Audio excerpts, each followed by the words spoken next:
There is nothing nicer than to receive a well thought out written email from Dr. Hackle. I do miss that it's not handwritten and I have to wait because the anticipation, as Bert Vonnegut used to say, of knowing that letter is coming from a friend is a great source of joy. No policy is effective or good if it can't be implemented by the pediatrician during an encounter with a patient. Even though the number of children may be constant, the demand for pediatric care is rising. And we're having trouble meeting the need for that, meeting the demand. All children, no matter what their origin, no matter their race or ethnicity, all children still need a certain basic level of pediatric care. We've gotten good at managing a lot of pediatric conditions that used to lead to significant morbidity. We've also gotten good at preventing infectious diseases with our vaccination program. The infectious diseases like invasive pneumococcal and invasive Haemophilus disease that were a big worry for us many years ago are no longer so prominent or so prevalent because we have effective immunizations. I find sometimes the technology is what damages the visit and extends the visit a lot. If we can only get the visit shortened by getting rid of the technology, that's a wonderful thing.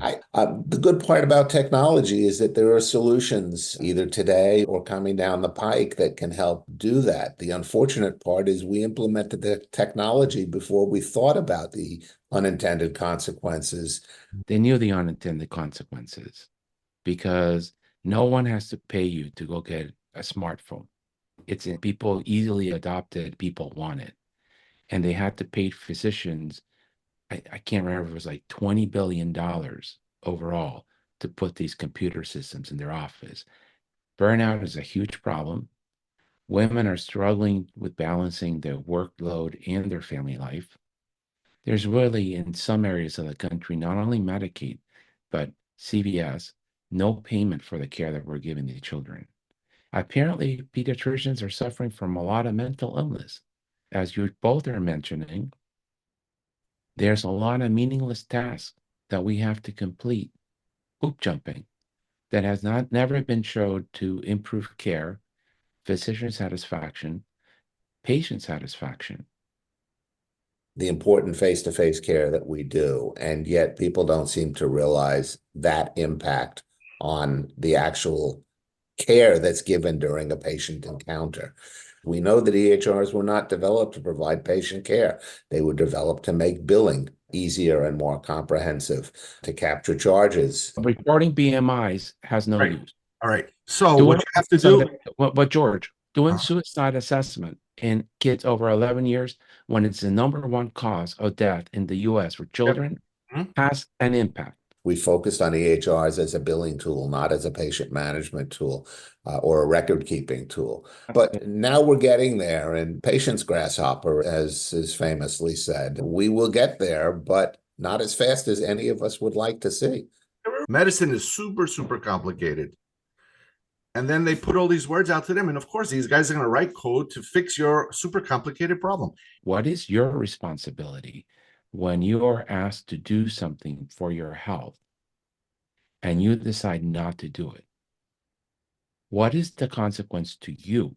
The Americans want it both ways. Don't tell me what to do, but when I get in trouble, save me. And I don't want to pay for you saving me. A hemoglobin A1C in a type 1 diabetic of 10 or 11 leads to blindness, leads to kidney disease, leads to heart disease. And we need to stop this today. We are not generating enough pediatricians, whether they be general primary care pediatricians or pediatric subspecialists, to meet the needs of the pediatric population in the U.S. It's just not happening. The services that a pediatrician provides are equally, if not more, valuable than to the services provided by any other field of medicine and should be recognized as such. Until we raise the level of compensation that a pediatrician can expect to receive during their career, we're going to have problems attracting the best and the brightest to our field. In what world does it make sense to spend an extra 3 years training for that, to make less It makes no sense at all. And how we convince people to spend time training for those fields, it's a miracle that people are willing to do it. If you don't pay, you will not attract the brightest in a system that is somewhat free, and you can choose what career path you want. I'm not even going to do a residency. I'm going to get my MBA and go work for a consulting firm, right? Because they're not dumb. They are not going to be doing my lawn. They're going to go work where they are attracted to a good income that allows their families to have a good life. The laws of economics 101, the supply and demand curve, don't seem to work in medicine the way they work in every other field. The whole system is crumbling. It's not just we're not paying the pediatrician enough. We're not paying all these expert clinicians that support my job what they need to be paid to be comfortable and be able to see the kids in a timely basis. We already spend far more per capita than any other country in the world. And we still can't pay people enough to do the work that we need them to do. And I don't understand that disconnect. Procedures.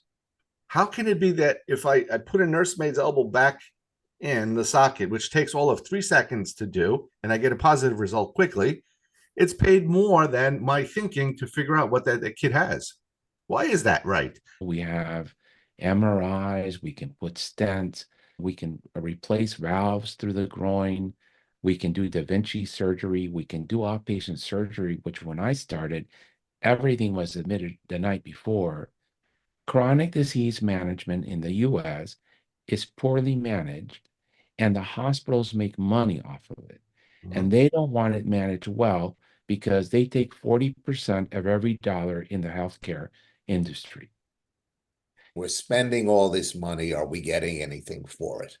We need as a nation to commit to spending that amount for that care for every child, because in the long run, we know the value that produces.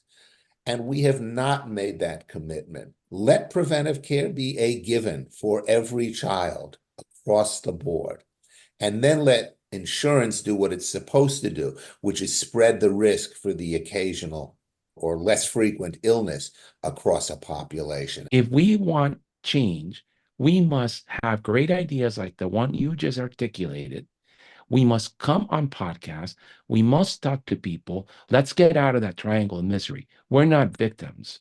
Yeah. We have the power to change, but we need to do the work that it takes to change. We're fighting against our kids' own grandparents in a large respect. So you're asking for money. Don't we pay dues? I'm asking for money. If I don't exist, there's not going to be anybody to take care of these little children. The concept of Medicaid for all children is simply a version of ensuring that every child has coverage. Preventive care needs to be moved out of the insurance market, and it has to be for everybody. Every child from 0 to 30 should have access to preventive care, because just the vaccination program has extended the life of the American citizen by 30 years.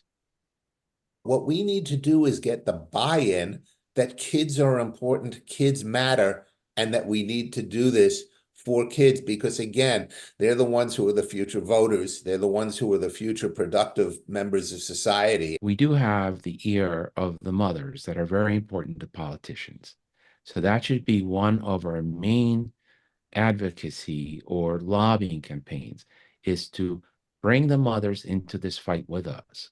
Part of what we have to do is make a moral argument that this is the right thing to do. It is the right thing to do for children who don't vote, who don't have a voice. We're the only ones who focus continuously on this because we deal with sick kids every day, even though the sick kids change from day to day. We want something in our office done, we snap our fingers and it gets done. Right. But that's because we're the kings in our office, queens in our office. It doesn't work that way in the real world with most other places. I don't think any pediatrician should be making less than $350,000 a year. That's what it takes to attract the best people into the field. We have to value our own so that others will value us. And your time has value. If pediatricians' median salary rose to the national median for all physicians, our workforce issues would disappear overnight. If we can't take care of the children, what will happen? There will be no membership. Morale is also a huge part because we don't feel valued, we don't feel heard, and we have lost hope as to how we can get out of this. We want to speak to the better half of each human. We're all good and bad, but we all have a good side. And so we want to speak to the good side and provide hope for younger people. We're going to have to ramp up echo sessions where we sit down with subspecialists and people have an interest in that disease. And we discuss cases and we build up our confidence to take care of these kids and get paid for taking care of these kids.